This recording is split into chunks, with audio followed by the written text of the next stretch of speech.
Dear students, इससे पहले हम लोगों ने स्टैटिक इलेक्ट्रिसिटी का पोर्शन कंप्लीट किया है, और यू कैन से कि हमने इलेक्ट्रोस्टैटिक्स कंप्लीट किया है, जिसमें हमने देखा था कि अगर चार्जेस रेस्ट पे हों तो उनकी क्या क्या प्रॉपर्टीज़ होती हैं। उसमें हमने पोटेंशियल डिफरेंस फाइंड किया था, इलेक्ट्रिक पोटेंशियल एनर्जी फाइंड की थी, और बाकी से रिलेटेड कैपेसिटर्स को हमने देखा था, और बाकी हमने इसमें इम्पोर्टेंट पॉइंट्स से वो कवर किए थे। आज हम स्टार्ट करते हैं इलेक्ट्रिक करंट एंड रेजिस्टेंस। ठीक है, इसमें आप देखेंगे कि जब चार्ज मूव करता है, तो जब चार्ज मूव करेगा तो वो करंट प्रोड्यूस होगा। करंट का मतलब होता है किसी भी चीज़ का फ्लो, और जब चार्जेस मूव कर रहे हो तो उसको हम क्या कहते हैं, electric current. What is electric current? Basically electric current is an flow of charge per unit time passing through a point और एक cross section area of material. कि अगर मेरे पास एक क्यू चार्ज है और वो passes through this area A, ठीक है, ये एरिया ए है, और इसमें से क्यू चार्ज पास करता है तो in time interval T, then average current क्या हो जाएगा? Average current is equal to charge that passes through a per unit time, कि पर यूनिट टाइम जितना चार्ज फ्लो करेगा, that is I average is equal to delta Q over delta T. कि ये अगर ये पूरा अगर कंडक्टर इस तरह है, ये एक रॉड शेप का एक वायर है, ठीक है, और ऐसे लाइक, और इसमें से चार्जेस फ्लो कर रहे हैं ऐसे, और चार्ज, और इसमें से इसका एक मैंने जूम कर लिया, ये क्रॉस सेक्शन एरिया, इस एरिया को 1 सेकंड में जितना चार्ज यहाँ से क्रॉस करेगा वो क्या कहलाएगा? Electric current. ठीक है, और यू कैन से कि जितना total charge divided by total time, delta Q charge pass कर रहे हैं और डेल्टा टी टाइम है, तो ये आ जाएगा charge per unit time, which is average current passing through materials. और अगर आप इंस्टेंटेनियस करंट देखना चाहें किसी एक लम्हे पे, एक इंस्टेंट पे, तो I is equal to d Q by d t, वो रेट ऑफ चेंज निकालें, या उसमें ग्रेडियंट आ जाएगा कि चार्ज वर्सेस टाइम ग्राफ में स्लोप या ग्रेडियंट निकाल लें उस टाइम के ऊपर। सो ऐसा unit of current is ampere, which is ampere is 1 coulomb per second. अच्छा, नॉर्मली जब हम मेटल्स की बात करते हैं, क्योंकि मोस्टली कंडक्टर्स तो मेटल्स होते हैं या सेमी कंडक्टर्स हैं, तो उसमें जो चार्जेस होते हैं वो फ्री इलेक्ट्रॉन्स होते हैं। फ्री इलेक्ट्रॉन जब हम पोटेंशियल डिफरेंस अप्लाई करते हैं तो फ्री इलेक्ट्रॉन्स मूव करते हैं from negative to the positive side of battery, और from low potential to high potential. ठीक है, कि अगर ये पॉजिटिव चार्ज है, इसका मतलब ये हुआ कि इस साइड पे पॉजिटिव होगा, इस साइड पे नेगेटिव होगा। मीन हमने इलेक्ट्रिक जो इसको बैटरी से कनेक्शन लगाए हैं, एक पोटेंशियल डिफरेंस अप्लाई किया है, तो उसकी वजह से पॉजिटिव चार्ज इधर राइट साइड पे मूव कर रहा है। अगर यहाँ इलेक्ट्रॉन्स होते तो वो इधर मूव करते हैं, ठीक है, लेफ्ट साइड पे मूव करते हैं, मीन कि वो टूवर्ड्स पॉजिटिव आते हैं। इलेक्ट्रॉन जो है वो नेगेटिव से पॉजिटिव की तरफ मूव करते हैं। और इसमें अगर हम इलेक्ट्रिक फील्ड देखें तो इसमें इलेक्ट्रिक फील्ड राइट साइड पे होगी, ठीक है, इलेक्ट्रिक फील्ड इस तरफ होगी, क्योंकि इलेक्ट्रिक फील्ड होती है फ्रॉम पॉजिटिव टू नेगेटिव। तो जो पॉजिटिव चार्ज है वो देखिए वो अलोंग द फील्ड मूव कर रहा है, और जो इलेक्ट्रॉन है या नेगेटिव चार्ज है वो opposite to the field move करता है। ठीक हो गया ना, क्योंकि वो इलेक्ट्रिक फील्ड होती है high to low, high mean positive और low mean negative. High positive mean high और नेगेटिव मीन लो, और इलेक्ट्रिक फील्ड होती है हाई टू लो, और पॉजिटिव चार्ज भी हाई टू लो मूव करेगा, जबकि नेगेटिव चार्ज जो है वो लो टू हाई मूव करते हैं।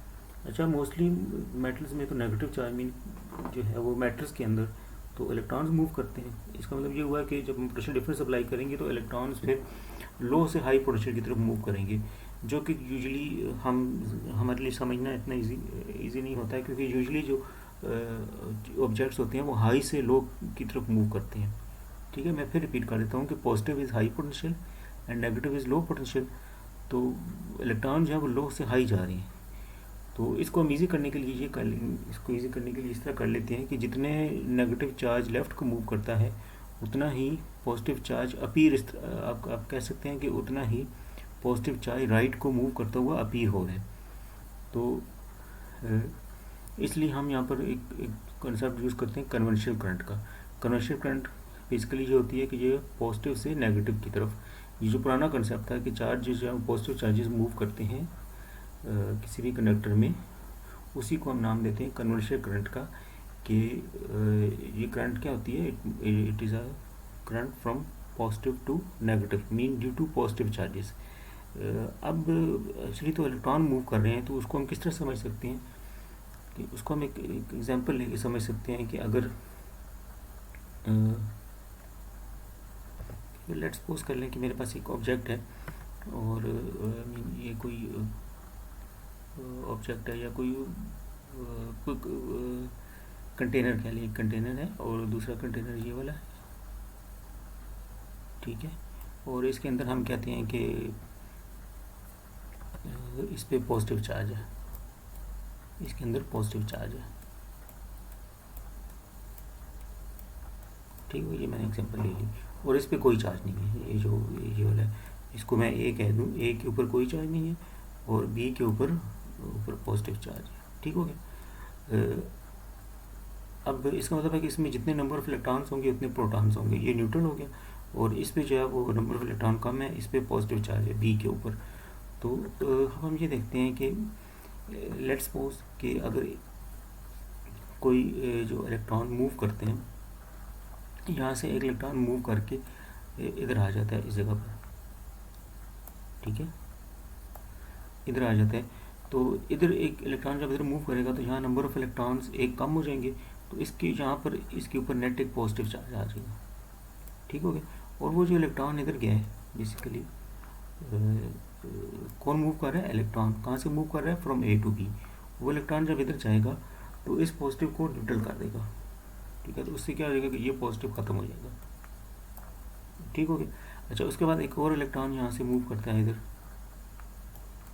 ठीक है, और इधर फिर एक पॉजिटिव चार्ज आ जाएगा एक्स्ट्रा और वो इस पॉजिटिव को वो ख़त्म कर देगा। फिर एक और इलेक्ट्रॉन आता है, फिर एक और इलेक्ट्रॉन आता है, तो ये दोनों क्या हो जाएंगे, ये भी ख़त्म हो जाएंगे और इधर पॉजिटिव चार्ज आ जाएगा, ठीक है। इधर पॉजिटिव इसलिए आ रहा है कि इलेक्ट्रॉन यहाँ से पहले नंबर ऑफ इलेक्ट्रॉन और प्रोटॉन इक्वल थे, अब क्योंकि इलेक्ट्रॉन यहाँ से ए टू बी मूव कर रहे हैं, इधर इलेक्ट्रॉन कम हो रही हैं, तो एक इलेक्ट्रॉन कम होगा तो एक पॉजिटिव चार्ज आ जाएगा और वो इलेक्ट्रॉन जो यहाँ है वो इस पॉजिटिव को न्यूट्रल कर देगा, ठीक है। तो वो इधर ये ख़त्म हो जाएगा। इसका मतलब है कि एट द एंड ये हो जाएगा कि ये चार्जेस ख़त्म हो जाएंगे, ये वाले, ये भी ख़त्म, ये भी ख़त्म, ये भी ख़त्म हो गए और इधर जो है वो पॉजिटिव चार्ज आ गया। जबकि पहले क्या था, पहले इधर पॉजिटिव चार्ज था और इधर क्या था, कोई चार्ज नहीं था। तो अगर हमें ये ना बताया जाए कि यहाँ से इलेक्ट्रॉन मूव कर रहे हैं, तो हम तो यही कहेंगे कि यहाँ से पॉजिटिव चार्ज उठ के इधर चला गया, ठीक है। ऐसे ही अपीयर हो रहा है ना कि पहले यहाँ पॉजिटिव था, यहाँ कुछ नहीं था, बाद में यहाँ खाली हो गया और पॉजिटिव इधर आ गया। तो ऐसे लग रहा है कि पॉजिटिव चार्ज बी से ए मूव हुआ है, जबकि actually positive charge B to A move नहीं हुआ, एक्चुअली इलेक्ट्रॉन्स मूव हुए हैं ए टू बी। इसका मतलब है कि जितने इलेक्ट्रॉन एक ए टू बी मूव हुए हैं उतना ही ऐसे अपीयर हो रहा है, ऐसे लग रहा है कि पॉजिटिव चार्ज उतना ही बी टू ए मूव हुआ है। इस बी टू ए जो ये मूवमेंट है इसको हम कन्वर्शन करंट का नाम दे सकते हैं। इसलिए हम बेसिकली जो मेटल्स में जो एक्चुअली इलेक्ट्रॉन मूव कर रहे होते हैं, इलेक्ट्रॉनिक करंट होती है, लेकिन उसके ऑपोजिट उतनी ही कन्वर्शन करंट हम जो अपीयर हो रही होती है वो हम स्टडी करते हैं। इसलिए जितने भी आगे हमारे पास एनालिसिस है, सर्किट एनालिसिस है, इलेक्ट्रॉनिक्स है, उसमें सब कन्वर्शन करंट पढ़ते हैं। इलेक्ट्रॉन्स को हम मूवमेंट को नहीं देखेंगे, हम उसके ऑपोजिट कन्वर्शन करंट देखेंगे from positive to negative. Electrons की मूवमेंट को या इलेक्ट्रॉन्स का फ्लो को उस वक्त देखते हैं जब हमें माइक्रोस्कोपिक लेवल पे जाके देखना हो कि कंडक्टर के अंदर क्या हो रहा है, ओके। तो बेसिकली हमें देख लिया करंट क्या होता है, it is flow of charge per unit time passing through a cross section area और a point in a conductor. और फिर हमने देख लिया कि कन्वर्शन करंट, उसमें जो है वो इलेक्ट्रॉनिक करंट से हम कैसे बता सकते हैं ये कन्वर्शन करंट हम कैसे एक्सप्लेन कर सकते हैं, और वो हम क्यों लेते हैं, क्योंकि कन्वर्शन करंट होती है वो हाई टू लो होती है और यूजुअली चीज़ें हाई से लो की तरफ जाती हैं। जैसे अगर एक ऑब्जेक्ट को आप अर्थ की फील्ड के अंदर अगर आप उसको हाइट पे ले जाएं तो वहाँ पर उसकी पोटेंशियल हाई हो जाएगा, पोटेंशियल एनर्जी हाई हो जाएगी। जब छोड़ेंगे तो वो नीचे आएगा, मतलब हाई से लो आएगा, नीचे से ऊपर कभी खुद नहीं जाएगा, ठीक है। तो इसी तरीके से जहाँ पर हम देखते हैं कि क्योंकि इलेक्ट्रॉन तो वो लो से हाई जा रहे हैं, जो कि नेचुरली वो एक समझना मुश्किल हो जाता है, तो इसलिए हम हाई से लो लेने के लिए कन्वर्शन करंट लेते हैं। अच्छा, नेक्स्ट है माइक्रोस्कोपिक मॉडल ऑफ करंट, कि हम कंडक्टर के अंदर अब जाकर देखते हैं कि हम करंट का एक्सप्रेशन निकालते हैं in terms of number of charge carriers per unit volume, कि उस मटेरियल के अंदर per unit volume number of charge carrier कितने हैं, और जितने ज़्यादा number of charge carrier per unit volume होते हैं उतना ज़्यादा करंट फ्लो करते हैं। और in terms of charge of each carrier, तो इस फॉर्म में हम इलेक्ट्रिक करंट का एक्सप्रेशन फाइंड करते हैं। सो अगर मेरे पास ये कंडक्टर है, इसमें से मैं ये पोर्शन ले लूँ जो नज़र आ रहा है ग्रे कलर में, इसकी लेंथ कितनी है, ये डेल्टा एक्स, और इसका ये क्रॉस सेक्शनल एरिया कितने है, ए। ये एक सिलेंडर बनेगा, और सिलेंडर का वॉल्यूम होता है base area into height. Base area A है, हाइट डेल्टा एक्स है, तो इसका जो वॉल्यूम बनेगा वो बन जाएगा डेल्टा एक्स इंटू ए। ठीक है, ये वॉल्यूम आ गया इस सिलेंडर का, इस ग्रे कलर का जो पोर्शन मैंने सिलेंड्रिकल पोर्शन ग्रे कलर में लिया हुआ ये वाला। अच्छा, अब इसमें अंदर चार्ज कैरियर जो है वो मूव कर रहे हैं राइट साइड पे विद ड्रिफ्ट स्पीड v। ठीक है, और बेसिकली ये भी शो कर रहा है ये सेम, दोनों सेम है। ठीक है, और अगर ये चार्ज यहाँ से यहाँ तक चार्ज टाइम लेता है डेल्टा टी, ठीक है, और उसकी जो ड्रिफ्ट स्पीड है वो वी डी है। ठीक है, तो वो फिर जो डिस्टेंस बनेगा डेल्टा एस, वो हम S is equal to V T, S is equal to V T expression, इसे अगर हम निकालें तो एक्स यहाँ पे क्या हो जाएगा डेल्टा एक्स। ठीक है, और वी क्या है वी डी, और टाइम जो है वो डेल्टा टी, तो हमारे पास डेल्टा एक्स इसकी इक्वल गया। ठीक है, delta X is equal to V D delta T. ठीक हो गया, ये हो गया। अब हम देखते हैं ड्रिफ्ट वेलोसिटी क्या होती है, ड्रिफ्ट स्पीड क्या होती है। ड्रिफ्ट स्पीड जो होगी कि जैसे लेट्स सपोज कर लें कि ये अगर कोई हमने इलेक्ट्रिक फील्ड इधर अप्लाई की हुई है, ठीक है, और ये कोई चार्ज इधर मूव करता है इस तरह, तो जब चार्ज मूव करेगा, ये इलेक्ट्रॉन है, इलेक्ट्रॉन मूव करेगा, तो ये मूव करते हुए ये उस मटेरियल के अंदर, कंडक्टर के अंदर जो एटम्स होंगे उनसे हिट करेगा, तो ये इसको इस बात कुछ इस तरह का होगा ये। ठीक है, इसकी कोलिजन्स होंगी ना एटम के साथ, तो इसका मतलब ये होगा कि ये स्ट्रेट लाइन में मूव नहीं करेगा, ये इस तरह मूव करेगा। तो अगर आप इसका नेट देखें, नेट इसने जितना डिस्टेंस यहाँ से यहाँ in the direction of field cover किया या opposite to the direction of field cover किया, यहाँ से यहाँ, वो ये वाला डिस्टेंस होगा। ठीक है, तो ये डिस्टेंस ओवर टाइम करें तो ये इसकी ये जो स्पीड आएगी वो क्या कहलाएगी, ड्रिफ्ट वेलोसिटी, ड्रिफ्ट स्पीड। ठीक है, इसमें हम ये टोटल डिस्टेंस, ये वाला सारा एक्चुअल डिस्टेंस कवर नहीं ले रहे, सिर्फ ये देख रहे हैं कि जहाँ से यहाँ जाने में उसने कितना टाइम लिया, और ये कौन सा डिस्टेंस ले रहे हैं जो अगर वो डेफिनेटली अगर वो नेगेटिव चार्ज हुआ तो फील्ड के ऑपोजिट जाएगा, और पॉजिटिव चार्ज हुआ तो फील्ड के अलोंग जाएगा। तो हम फील्ड के अलोंग या फील्ड के ऑपोजिट जो डिस्टेंस है, डायरेक्ट डिस्टेंस, वो लेते हैं।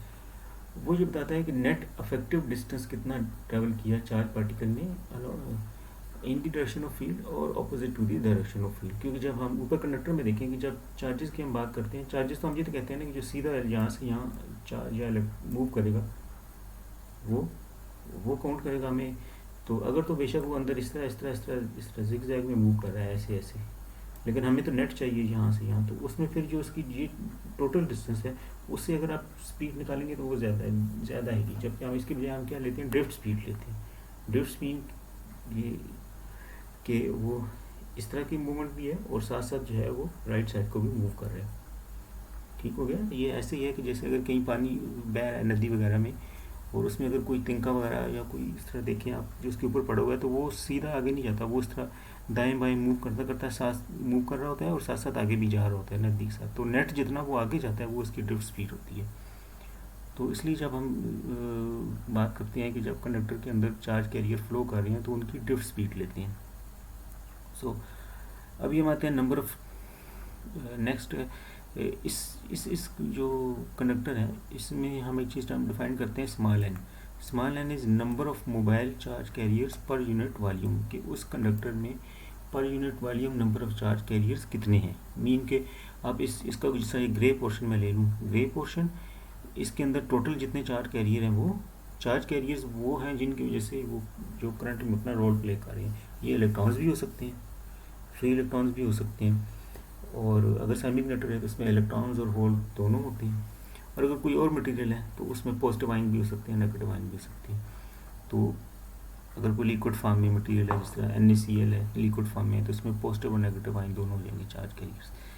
तो इसमें इस ग्रे पोर्शन की अगर मैं एक पोर्शन ले लूँ ग्रे वाला, तो इसमें देखें कि total number of charge carrier कितने हैं, ठीक है, डिवाइडेड बाई इसका वॉल्यूम, तो वो क्या आ जाएगा, चार्ज कैरियर या mobile charge carriers per unit volume. Mobile mean की जो फ्री है मूव करने वाले, mobile charge carriers per unit volume, और इसको क्या कहते हैं, चार्ज कैरियर डेंसिटी। ठीक है, और इसको अगर इलेक्ट्रॉन हो तो इसको इलेक्ट्रॉन डेंसिटी का नाम देते हैं। सो स्मॉल एन हमने देख लिया, which is number of charge per unit volume और चार्ज कैरियर डेंसिटी।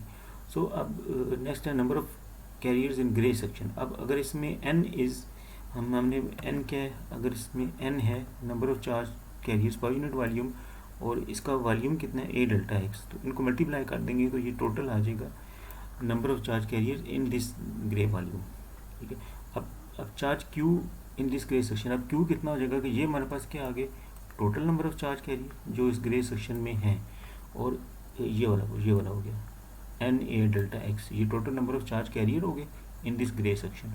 और मल्टीप्लाई इसको मैं कर दूँ हर एक कैरियर के चार्ज से कि एक कैरियर क्या है उसका कितना चार्ज है। मैं फिर रिपीट कर देता हूँ कि चार्ज कैरियर है वो फ्री इलेक्ट्रॉन, मेटल्स के केस में तो फ्री इलेक्ट्रॉन होगा, अगर ये मेटल है तो वो चार्ज ऑफ इलेक्ट्रॉन यहाँ आ जाएगा। तो ये मल्टीप्लाई होकर क्या हो जाएगा, ये आ जाएगा टोटल चार्ज जो इस पोर्शन के अंदर है। ठीक है, डेल्टा क्यू, ये टोटल चार्ज आ गया। क्योंकि हमने करंट फाइंड करना है ना, करंट के लिए हमें चाहिए टोटल चार्ज, उसको टाइम से डिवाइड करेंगे तो करंट आएगा। सो अब हम delta Q is equal to, ये टोटल चार्ज आ गया, वी डी हमने ड्रिफ्ट स्पीड देख ली, तो उसको हम delta Q is equal to N V D, तो इसमें जो डेल्टा एक्स है, delta X is equal to V D delta T, ये यहाँ पुट कर दें, इसके अंदर डेल्टा एक्स यहाँ पुट कर दें। ठीक है, so we get N A V D delta T into Q. ठीक है, हमने डेल्टा एक्स की वैल्यू ना वी डी डेल्टा टी यहाँ पुट कर लिया। So divide both sides by time. अब इसको दोनों तरफ हम डेल्टा टी से डिवाइड कर लें क्योंकि हमने करंट फाइंड करना है। ये डेल्टा टी कट जाएगा इधर आके, तो इधर आ जाएगा N A V D Q, और ये डेल्टा टी और डेल्टा क्यू और डेल्टा टी ये क्या है average current which is equal to N A V D Q.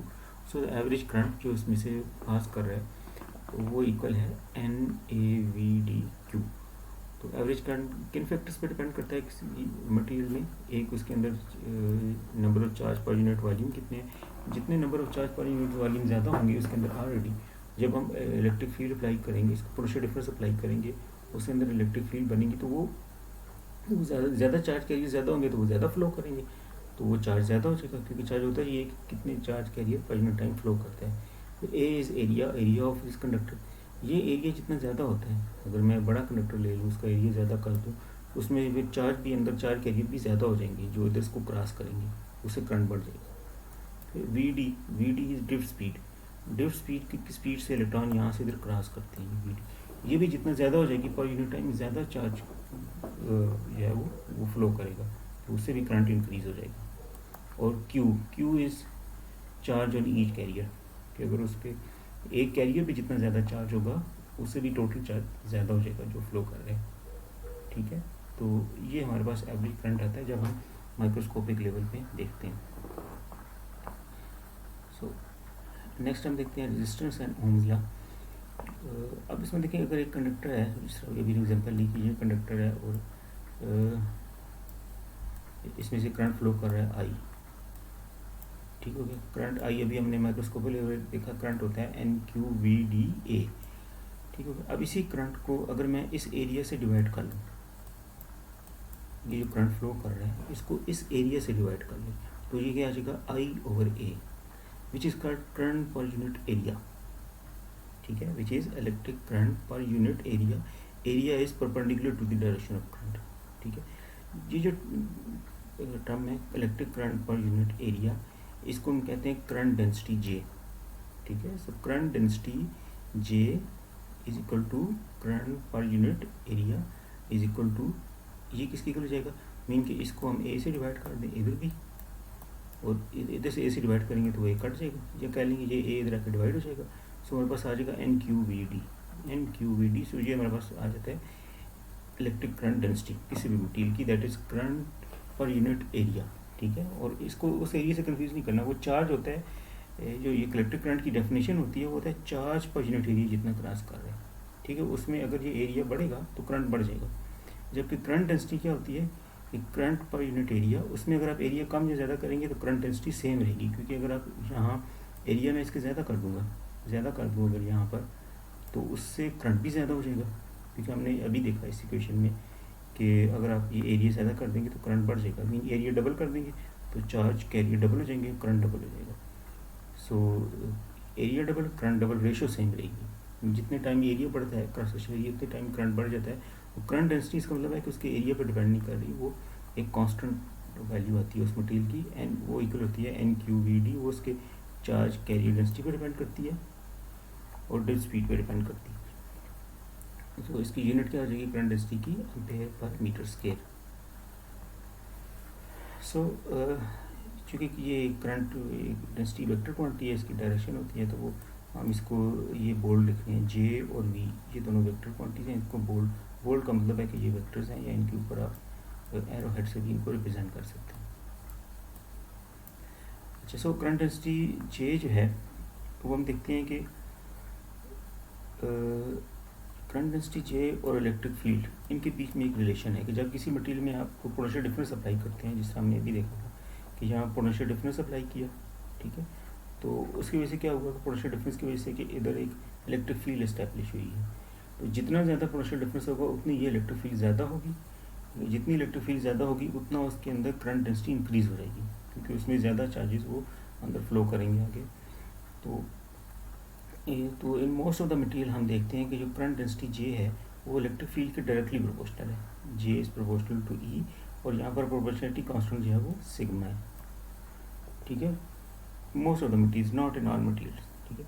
इनके कुछ मटेरियल में ये रिलेशन क्या होता है, जे इज इक्वल टू सिग्मा, ये जो ये लीनियर रिलेशन है जे और ई के बीच में। अगर इसको प्लॉट करेंगे तो स्ट्रेट लाइन आएगी और उसकी स्लोप जो बनेगी वो सिग्मा बनेगी, ठीक है। Sigma is electrical conductivity of that material, ठीक है, इलेक्ट्रिकल कंडक्टिविटी। और ये बेसिकली इसको ये भी कह सकते हैं it is ratio of J and E, कि इन मटेरियल्स में जिनमें ये इक्वेशन फॉलो है उनमें अगर आप रेशियो निकालें जे और ई तो वो कांस्टेंट आएगी, ठीक है। These materials called ohmic materials. Ohmic materials वो होते हैं कि जो ओम्स लॉ को ओबे करते हैं। ओम्स लॉ ये था कि जब किसी कंडक्टर के पास पोटेंशियल डिफरेंस जितना ज़्यादा करते जाएं उसमें करंट ज़्यादा होता जाएगा, ठीक है। I is proportional to potential difference delta V. और जो मटेरियल्स ओम्स लॉ को ओबे करते हैं उनका अगर आप current versus potential difference graph बनाएं कि मीन कि अगर ये कंडक्टर है, ये कोई कंडक्टर है, ठीक है, इसको मैंने क्या वो इधर पोटेंशियल डिफरेंस अप्लाई किया, ठीक है, बैटरी के साथ लगा के इधर इसको पोटेंशियल डिफरेंस अप्लाई किया डेल्टा वी, ठीक है, डेल्टा वी। और ये इसमें से करंट फ्लो कर रहा है आई, ये साइड पॉजिटिव है, कन्वेंशनल करंट किधर फ्लो करेगा, इधर आई, इसमें से आई करंट फ्लो कर रहा है। तो जितना ज़्यादा पोटेंशियल डिफरेंस आप बढ़ाते जाएंगे यहाँ उतना ये करंट आई इसमें से मटेरियल में से इंक्रीज़ होता जाएगा। तो अगर तो ये स्ट्रेट लाइन आ जाएगी, डेल्टा वी इंक्रीज़ हो रहा है, करंट इंक्रीज़ हो रहा है, अगर ये स्ट्रेट लाइन आ जाए तो वो ये स्ट्रेट लाइन किस में आती है, ओमिक मटेरियल्स में, ठीक है। जिस तरह मेटल है अगर उसके पास पोटेंशियल डिफरेंस इंक्रीज़ करते जाएँ तो वो स्ट्रेट लाइन उसमें आ जाएगी, अनलेस कि वो ज़्यादा हीटअप ना हो जाए, क्योंकि जब हीटअप हो जाएगी ज़्यादा उसकी रेजिस्टेंस बढ़ जाएगी तो वो फिर आगे जाके इस तरह ये कर्व होना शुरू हो जाएगी, ऐसे स्ट्रेट लाइन नहीं रहेगी। फिलामेंट लैम्प में भी यही होता है कि जब, क्योंकि वो तो वो ज़्यादा हीटअप होता है तो वो नॉन ओमिक में आता है, ठीक है, उसकी ये स्ट्रेट लाइन नहीं बनती, उसकी कर्व बनती है इस तरह एस शेप। तो उसके बाद नॉन ओमिक की और एक फिलामेंट लैम्प हो गया नॉन ओमिक। उसके अलावा दूसरी एग्जांपल है ये सेमी कंडक्टर डायोड, उसमें या वोल्ट आई वी ग्राफ बनाए तो ये शेप आती है इसकी, this is not straight line, ठीक है। अब हम निकालते हैं इलेक्ट्रिकल एनर्जी एंड पावर। हमने पढ़ा हुआ है कि पोटेंशियल डिफरेंस क्या होता है, potential difference is equal to delta U over delta Q, that is work done per unit charge और एनर्जी पर यूनिट चार्ज। यहाँ से डेल्टा यू निकालें तो हो जाएगा potential difference into delta Q. ये पोटेंशियल डिफरेंस होता है कि एक जब 1 कूलम चार्ज के लिए जितना वर्क हो तो इसको टोटल चार्ज डेल्टा क्यू से मल्टीप्लाई कर दें तो वो टोटल एनर्जी या टोटल वर्क आ जाएगा, वो हो जाएगा डेल्टा यू, ठीक है। अब इसी को अगर मैं बेसिकली डेल्टा यू होगा which is rate at which charge Q loses potential energy on going through register, कि अगर ये चार्ज इस रजिस्टर में से पास कर रहे हैं, ठीक है, इधर से चार्ज इस रजिस्टर में पास कर रहा है तो ये इतनी इलेक्ट्रिकल एनर्जी लूज़ करेगा इन फॉर्म ऑफ हीट, ठीक है। तो वो ये जितनी इलेक्ट्रिक एनर्जी लूज़ कर रहे हैं अपनी पोटेंशियल एनर्जी वो क्या आ जाएगी, वो क्या है, डेल्टा यू है, वो इसकी इक्वल है। तो इसी डेल्टा यू को अगर हम टाइम से डिवाइड कर लें, इसको टाइम से डिवाइड कर लें, इधर से भी दोनों तरफ टाइम से डिवाइड कर लें, ठीक है, तो वो क्या आ जाएगी, energy per unit time, potential energy per unit time जो यहाँ से ये लूज़ कर रहा है। तो ये बन जाएगा डेल्टा क्यू ओवर टी, ये वाला delta Q over T into delta V. और डेल्टा क्यू ओवर टी क्या होता है, electric current I. So we get I delta V. तो इसका मतलब है कि ये delta U over delta T ये क्या होता है, energy per unit time which is power. Power की ये डेफिनेशन होती है, rate of energy change per unit time या रेट ऑफ डूइंग वर्क। तो ये पावर आ जाएगी is equal to I delta V. और अब हम इसको एक तो ये एक्सप्रेशन जो आपने लोगों ने वही पढ़ा हुआ है जो पहले ना, P is equal to V I, it is same thing, ठीक है। तो P is equal to V I ये वही चीज़ है। और इसी को हम लिख सकते हैं, अगर हम डेल्टा वी में यहाँ पर पुट कर दूँ, यहाँ पर डेल्टा वी पुट कर दूँ आई आर, तो आई आर इंटू आई वो आई स्केयर आर बन जाएगा।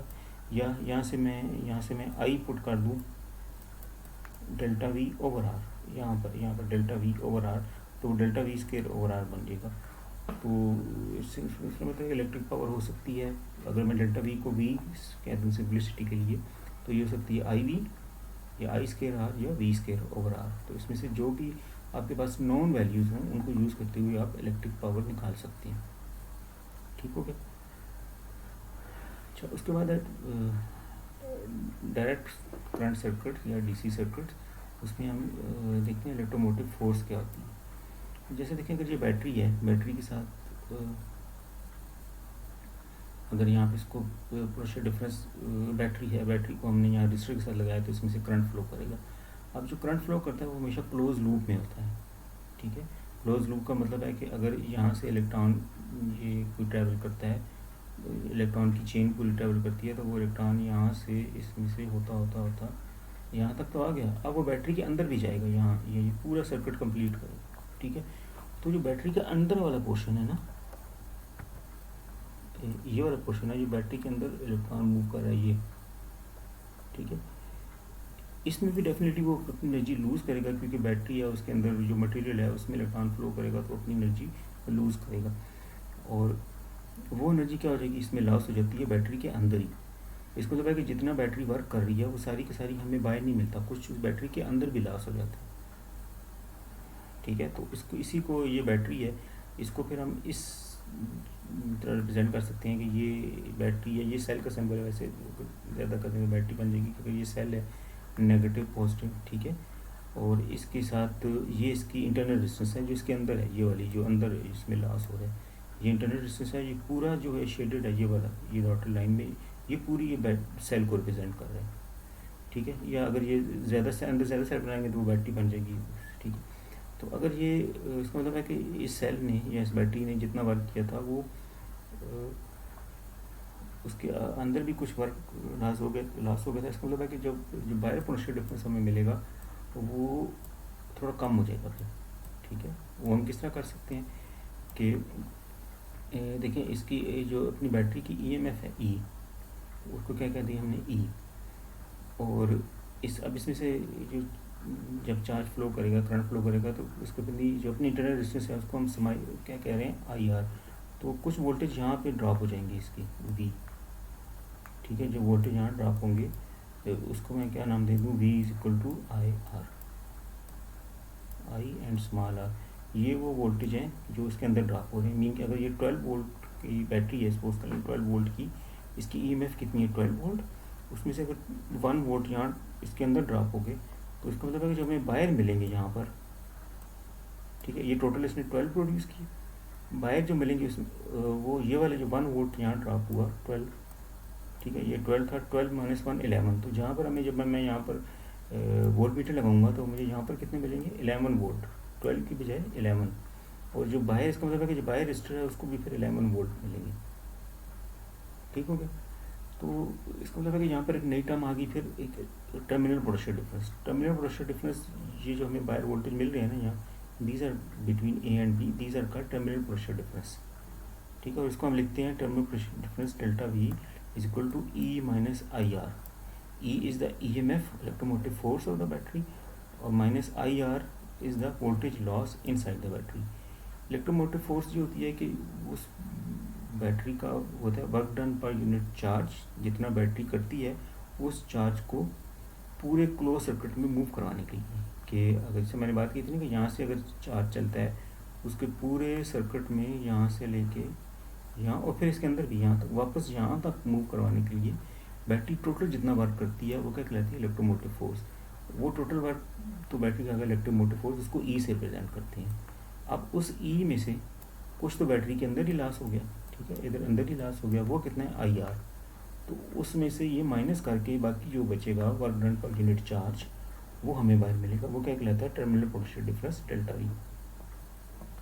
ठीक हो गया।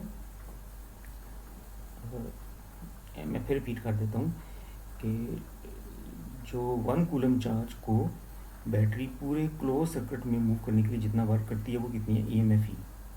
ठीक है, क्लोज सर्किट का मतलब है कि यहाँ से लेके इस सर्किट के घूम के वापस इस पॉजिटिव से नेगेटिव यहाँ तक, यहाँ पॉजिटिव तक नहीं बल्कि नेगेटिव तक, क्योंकि बैटरी के अंदर जो है ना वो चार्ज ऑपोजिट मूव कर रहा है। कि अगर इलेक्ट्रॉन यहाँ इधर मूव कर रहा है तो बैठ तो देखें ठीक है, इलेक्ट्रॉन नेगेटिव से पॉजिटिव जा रहे हैं, लेकिन बैटरी के अंदर वो पॉजिटिव से नेगेटिव जा रहा है जिसके लिए बैटरी को वर्क करना पड़ता है, और वो वर्क जो है वो फिर वो इसकी EMF कहलाएगी, वो वर्क पर यूनिट चार्ज EMF कहलाएगी।